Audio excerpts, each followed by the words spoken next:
Toilet जाते समय actor ने अचानक देखा कि गलती से उसका प्राइवेट पार्ट कमोड में गिर गया है। उसने सोचा कि वैसे भी इसका ज्यादा इस्तेमाल तो होता नहीं है, इसलिए एक्टर ने हार मानकर फ्लश बटन दबा दिया और उसे सीधा सीवर में बहा दिया। लेकिन ये बात बहुत जल्द उसके मैनेजर को पता चल गई। उसे डर था कि इससे एक्टर की इमेज खराब होगी, इसलिए उसने खुद ही एक डॉक्टर को घर बुला लिया। लेकिन जैसे ही एक्टर ने डॉक्टर को देखा, न सिर्फ उसका खून खौलने लगा बल्कि वो बेकाबू होकर उस पर झपट पड़ा। शोर सुनकर मैनेजर भागकर वहां पहुंचा तो देखा कि एक्टर डॉक्टर की गर्दन से खून चूस रहा था। मैनेजर की आहट पाकर एक्टर किसी कुत्ते की तरह आक्रामक हो गया और डॉक्टर को पीछे की तरफ घसीटने लगा। मैनेजर डर के मारे सुन पड़ गया और जान बचाकर वहां से भागा। सीढ़ियों से उतरते समय गलती से उसके टखने में मोच आ गई। सुरक्षित जगह पहुंचकर उसने तुरंत एक एक्सपर्ट को इस मामले को संभालने के लिए बुलाया। अभी भी उसे स्थिति की गंभीरता का अंदाजा नहीं था। उसे बस कॉन्सर्ट के टिकट रिफंड की चिंता सता रही थी। उसने उस आदमी को सीधे आकर लाश ठिकाने लगाने को कहा। कुछ ही देर में चश्मे वाला आदमी वहां पहुंच गया। वो बिना झिझक दूसरी मंजिल पर गया और जमीन पर खून के निशानों का पीछा करते हुए बाथटब में पड़ी लाश तक पहुंच गया। मौत की पुष्टि होने पर उसने तुरंत अपना कोट उतारा और सफाई करने के लिए अपने औजार निकाल लिए। किसी को अंदाजा नहीं था कि एक्टर चुपचाप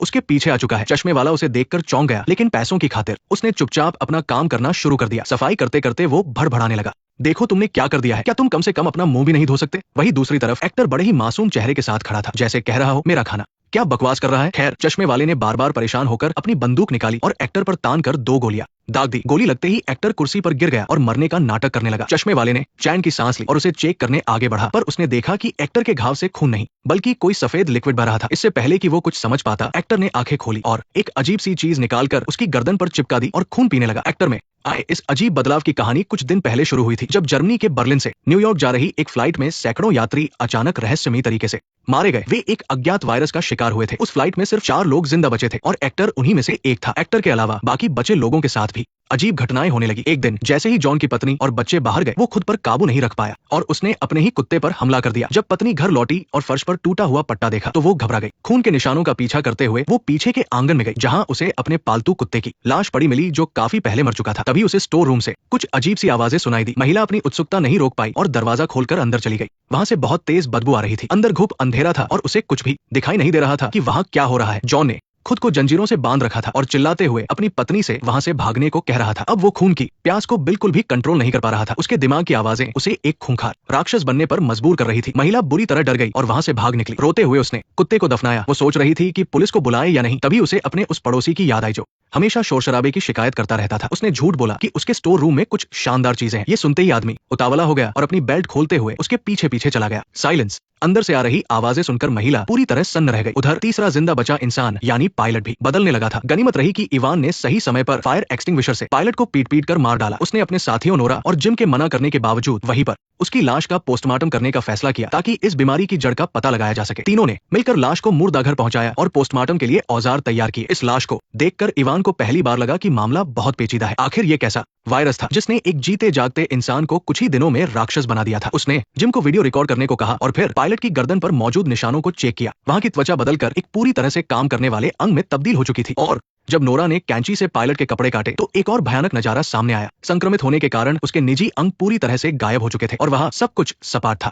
और जांच करने पर पता चला कि शरीर से कचरा निकालने वाले अंग आपस में जुड़ गए थे। आमतौर पर यह बनावट सिर्फ रेंगने वाले जीवों और पक्षियों में पाई जाती है। अपना समय बचाने के लिए ये जीव अपना सारा कचरा एक ही रास्ते से निकालते हैं, लेकिन इंसानों में ऐसा पहली बार देखा जा रहा था। बिना कोई देरी किए इवान ने पायलट का सीना काटा और पसलियों को खोलकर देखा। कैमरे में साफ दिख रहा था कि उसके फेफड़े पूरी तरह से सूख चुके हैं, लेकिन उसके शरीर के अंदर नसों और अंगों का एक बिल्कुल नया सिस्टम बन चुका था। गले की हड्डियां भी इस तरह बदल गई थी ताकि उस अजीब सी जीव को निकलने में आसानी हो। जब से वह संक्रमित हुआ था तभी से वो इंसान नहीं रहा, बल्कि इस वायरस का एक घर बनकर रह गया था। उस अजीब जीव की लंबाई देखने के लिए इवान ने उसे दोनों हाथों से पकड़कर बाहर खींचा। तभी जैसे ही वो जीव बाहर निकली, पूरे कमरे में एक बहुत ही गंदी बदबू फैल गई। 10 मीटर लंबी वो जीव उसके पूरे शरीर में गहराई तक फैली हुई थी। नोरा ने अपनी उल्टी रोकते हुए पास जाकर देखा। जीप के बाहर निकलते ही पक्षियों के बीच जैसा ढेर सारा कचरा बाहर बहने लगा। ये बिल्कुल वैसा ही था जैसा उन्होंने प्लेन के अंदर देखा था। जिम को ये सब देखकर बहुत तेज उबकाई आने लगी और वह इसे रिपोर्ट करने की जिद करने लगा। लेकिन इवान को पता था कि जब तक कोई ठोस सबूत नहीं होगा, बड़े अधिकारी उनकी बात नहीं मानेंगे। अभी वो जिसका सामना कर रहे थे वो कोई आम वायरस नहीं था, बल्कि इंसानी शरीर को बदलने वाला एक पैरासाइट था। पोस्टमार्टम पूरा होने के बाद इवान ने लाश को भट्टी में फेंकते हुए कहा कि काश हमने अब्राहम की बात मानी होती और उस मनहूस ताबूत को ले जाकर जला दिया होता। ऐसा करने से ये जानलेवा वायरस इतना नहीं फैलता। उसे नहीं पता था कि दूसरी तरफ खड़े जिम के चेहरे का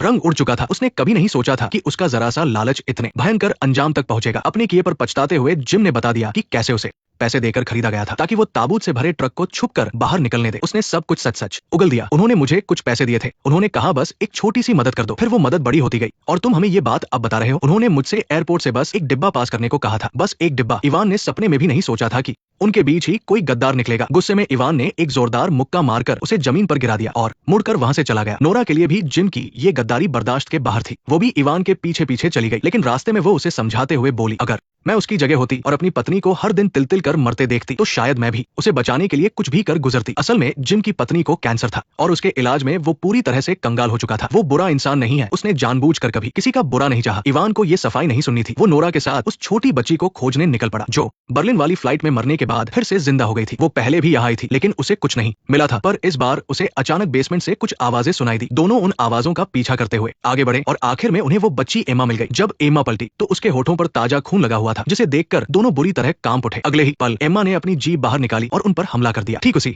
समय अब्राहम वहां आ गया। उसके हाथ में चांदी की तलवार थी और उसने तुरंत एम्मा की गर्दन काट दी। तभी कटे हुए हिस्से से ढेरों कीड़े रेंगते हुए बाहर निकलने लगे। ये सब देखकर नोरा डर के मारे इवान के सीने से लग गई, लेकिन खतरा अभी टला नहीं था। संक्रमित हो चुका उसका पिता भी पीछे से आ गया। अब्राहम ने चिल्लाकर कहा, दूर हटो, और एक बार फिर तलवार उठाकर उसके पिता का भी सिर धड़ से अलग कर दिया। जान बचने के बाद ये खौफनाक मंजर देखने वाली नोरा बुरी तरह कांप रही थी। उसने उठकर अब्राहम से सवाल किया कि वो बेगुनाहों को क्यों मार रहा है। सच कहूं तो इस एपिसोड तक आते आते नोरा का किरदार काफी चिड़चिड़ा लगने लगता है। ये जानते हुए भी कि संक्रमित लोग बदल जाते हैं और यहाँ तक कि जान भी ले सकते हैं, वो अब भी उन्हें इंसानों की तरह ही देख रही थी। वो अब्राहम को बेरहम बताकर उस पर चिल्लाने लगी। रोते हुए उसने कहा कि उसे वहां से जाना है, ऐसी दुनिया में जहां खून के प्यासे जोम्बी हो। इस तरह हद से ज्यादा भावनाएं दिखाना बेवकूफी ही लगती है। खैर, नोरा बार बार यही कह रही थी कि वो अब्राहम द्वारा उस छोटी बच्ची को मारने की बात बर्दाश्त नहीं कर सकती। उसने इवान की एक भी बात नहीं सुनी और उससे अपना रास्ता अलग करने की जिद पर अड़ गई। इवान ने उसे रोका नहीं, बस इतना कहा, अपना ख्याल रखना। असल में अंदर ही अंदर वो भी अब्राहम की बात से सहमत था। हालात बहुत खराब हो चुके थे और सरकार भी इस बीमारी को मानने को तैयार नहीं थी। इवान के पास भी तुरंत कोई इलाज खोजने का तरीका नहीं था। ये वायरस इतनी तेजी से और इतनी जानलेवा तरीके से फैल रहा था कि अब्राहम के कहे अनुसार सारे संक्रमित लोगों को खत्म करने के अलावा उनके पास सच में कोई दूसरा रास्ता नहीं था। अगले दिन इवान को याद आया और उसने पूछा कि आखिर ये जानलेवा वायरस आया कहां से है। अब्राहम ने बताया कि ये कोई वायरस नहीं है, बल्कि एक ऐसी प्रजाति है जो हजारों सालों से धरती पर मौजूद है। ये न सिर्फ इंसानों का दिमाग काबू कर लेती है, बल्कि उनमें खून की ऐसी प्यास पैदा कर देती है जिसे बुझाना नामुमकिन है। इसका असली नाम, लेकिन अब्राहम उन्हें पिशाच बुलाना ज्यादा पसंद करता था और उनके पेशेंट जीरो को वो मास्टर कहता था। वो खून के कीड़ों के जरिए अपना वायरस फैलाता था। संक्रमित होने वाले लोग कुछ समय के लिए शांत हो जाते हैं और फिर शरीर के अंदर के कीड़ों के असर से बदलना शुरू कर देते हैं। कुछ लोग तो बाहर से देखने में बिल्कुल मरे हुए जैसे ही लगते हैं, लेकिन जैसे ही सही समय आता है वे जिंदा हो उठते हैं और फिर इंसानों का शिकार करके इस वायरस को आगे फैलाते हैं। डेविड अभी भी समझ नहीं पा रहा था कि अगर ऐसा है तो उस फ्लाइट में 4 लोग कैसे बच गए। मास्टर ने उन्हें भी क्यों नहीं मार दिया, ताकि मीडिया का पूरा ध्यान उन चारों के जादुई तरीके से बचने पर रहे, न कि बाकी लोगों की मौत पर। इससे मरने वालों को घर लौटने और वायरस फैलाने का समय मिल गया।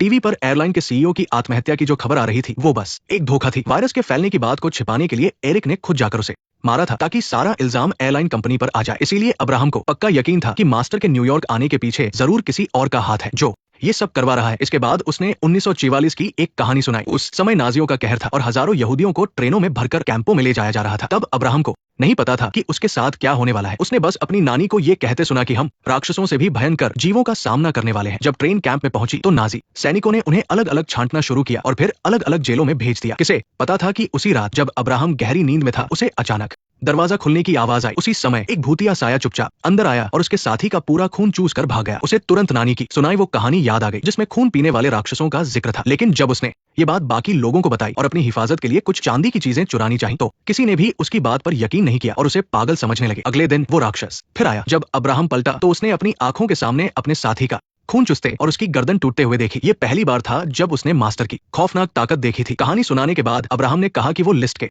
अगले आदमी को ढूंढने जा रहा है। ये एक बहुत लंबा काम था और वो अकेला इसे पूरा नहीं कर सकता था, इसलिए वो चाहता था कि डेविड उसकी मदद करे। अब्राहम ने उसे एक नेल गन दी जिसमें शुद्ध चांदी की कीलें थी जो उन्हें मारने के लिए काफी थी। नए संक्रमितों को शुरुआत में मारना थोड़ा आसान होता है क्योंकि उनकी ताकत पूरी तरह से जगी नहीं होती। अगर वे एक बार पूरी तरह बदल गए तो उनसे लड़ना बहुत मुश्किल हो जाएगा। डेविड इसके लिए तैयार हो गया। सिर्फ एक पोस्टमार्टम के वीडियो से बॉस को यकीन दिलाना मुश्किल था। उसे संक्रमित लोगों की बीमारी के सबूत रिकॉर्ड करने थे ताकि बॉस को बड़े पैमाने पर क्वारंटीन करने के लिए मनाया जा सके। दोनों ने अपना सामान पैक किया और अगली जगह के लिए निकल पड़े। रास्ते में अब्राहम ने डेविड की गाड़ी की तारीफ भी कर दी। उसने मजाक में कहा, ऐसी खटारा गाड़ी जिसमें हॉर्न छोड़कर सब कुछ बचता है, तुम किस कबाड़ खाने से खरीद कर लाए हो। डेविड ने थोड़े घमंड के साथ बताया कि ये उसने कांगो में मदद के काम के दौरान अपने ससुर की दी हुई रोलेक्स घड़ी के बदले में ली थी। हालांकि ये उस कीमत की नहीं थी, लेकिन इसके साथ जुड़ी यादें अनमोल है। इस गाड़ी ने उसकी शुरुआत देखी है और वायरस से लड़ने में उसका साथ दिया है। डेविड के लिए ये गाड़ी आज भी उसके सबसे अच्छे दोस्त की तरह है, इसलिए चाहे जो हो जाए वो इसे कभी नहीं छोड़ेगा। अब्राहम को ये सुनकर अच्छा लगा, लेकिन उसने डेविड को चेताया भी कि तुम्हारे जैसे नर्म दिल वाले इंसान को भविष्य में बहुत नुकसान उठाना पड़ सकता है।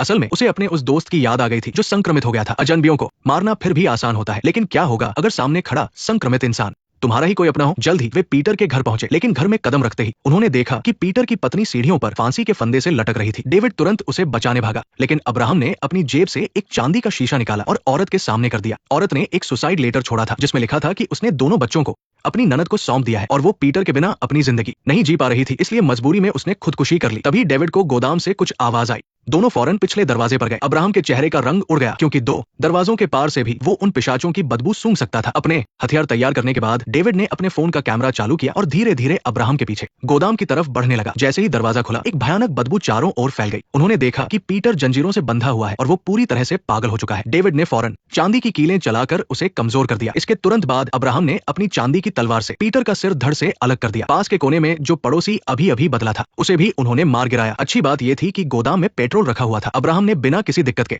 गोदाम में आग लगा दी। उसके बाद उसने डेविड से विदा लेनी चाहिए। डेविड ये सारी बात जाकर अपने बॉस को बताना चाहता था, लेकिन अब्राहम ऐसा नहीं सोचता था। उसने सरकारी दफ्तरों के तौर तरीके बहुत देखे थे और एरिक के वहां होने से उसे समझ आ गया था कि इस सब के पीछे कोई बहुत बड़ा और ताकतवर आदमी है। इसलिए डेविड की बात शायद कोई नहीं सुनेगा, बल्कि इससे उसकी अपनी जान खतरे में पड़ सकती है। अब्राहम अपना समय बर्बाद नहीं करना चाहता था। वो चाहता था कि इससे पहले कि वायरस पूरे शहर में फैले, वो ज्यादा से ज्यादा संक्रमितों को मार दे और उसका अगला निशाना वो फिल्म स्टार था। दूसरी तरफ डेविड अपने बॉस के ऑफिस में घुसा और बड़ी मेहनत से रिकॉर्ड किया गया वीडियो सबूत के तौर पर दिखाया। उसने बॉस से कहा कि वो इसे एक बार देखे, क्योंकि हालात बहुत खराब हो चुके हैं और जो लाशें गायब हुई थी हो सकता है कि वे अब पूरी तरह से बदल चुकी हों और किसी कोने में छिपकर हमला करने का इंतजार कर रही हूँ। बॉस को उसकी बातों पर यकीन नहीं हो रहा था, लेकिन जब उसने फोन पर वो वीडियो देखा तो उसके चेहरे का रंग ही उड़ गया। उसने डेविड से वही रुकने को कहा और फिर मुड़कर एक कॉल करने लगा, लेकिन डेविड ने जॉन के हाव भाव से भाप लिया कि कुछ तो गड़बड़ है। अब्राहम बिल्कुल सही था। इस सब के पीछे वाकई किसी बहुत बड़े आदमी का हाथ था। बहुत पहले जब डेविड पायलट का पोस्टमार्टम करने में बिजी था, स्टोन हार्ट ग्रुप का मालिक रिचर्ड, जिसने मास्टर को न्यूयॉर्क लाने में मुख्य भूमिका निभाई थी, उसने गुपचुप तरीके से एक